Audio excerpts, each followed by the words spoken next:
리플 분석 시작하겠습니다. 네, 리플 현상을 좀 말씀을 드리면요.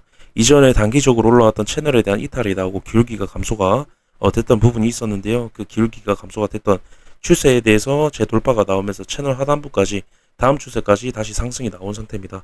그래서 이 채널 하단부에 대한 어떤 돌파는 잠시 나왔지만 안착에 대한 부분은 이루어지지 못하고 있는 상황이고요. 그래서 강한 지금 저항, 단기적인 저항을 받고 있는 그런 상황입니다.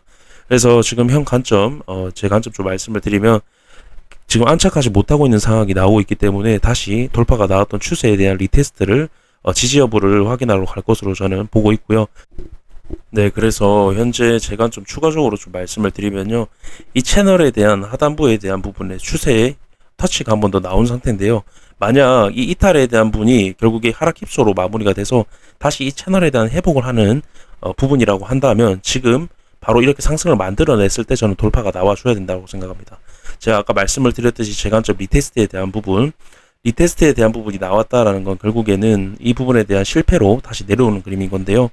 결국에 그렇게 됐을 때는 다시 어떤 기울기 약화로 저는 이어질 것으로 보기 때문에 지금 구간에서 돌파, 재돌파에 대한 부분이 나오지 못한다라고 하면 결국에는 다시 기울기 약화에 대한 부분을 이어질 것이다라는 게 제 관점이고요.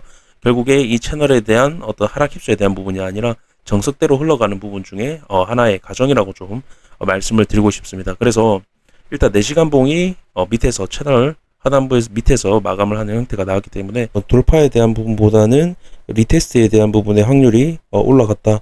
이렇게 좀 말씀을 드리면서 제 어떤 중장기 하락 관점에 대해서 좀 말씀을 드리면요.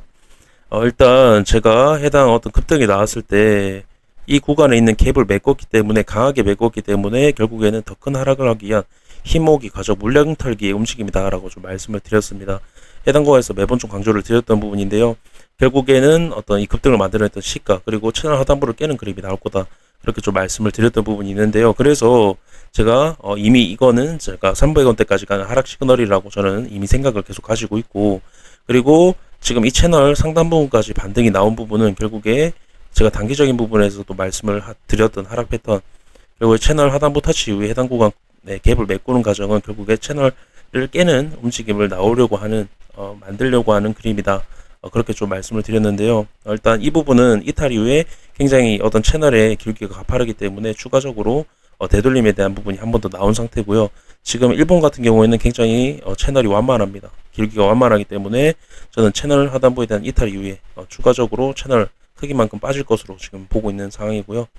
일단 그래서 저는 해당 구간 결국에 이 채널 상단 부분에 대한 갭을 메꾸는 과정으로만 이번 상승을 보고 있고, 지금 어떤 돌파에 대한 부분은 제가 좀 말씀을 드리면 안착에 대한 부분으로 보기 어려운 게, 지금 채널에 대한 어떤 단기적으로 올라왔던 채널에 대한 이탈이 나온 부분을 보면 이 어떤 채널 상단 부분에 대해서 저항을 막고 이탈이 나온 상태에서 한 번 더 되돌림이 나온 상태입니다. 그래서 제가 이전에 말씀을 드렸듯이 결국 이게 힙소가 아니라고 한다면 결국에는 기울기가 전석대로 약화가 되는 과정으로 저는 이어질 것으로 보고 있고, 그러한 과정 속에서 결국에는 다시 이 채널 안으로 들어가는 움직임이 나올 것으로 보기 때문에 결국에는 이 상당 부분의 갭을 메꾸는 과정으로만 끝나고 다시 저는 빠질 것으로 보는 그러한 관점입니다. 네, 그렇게 좀 말씀을 드리면서 이번 영상 좀 마무리하도록 하겠습니다. 감사합니다.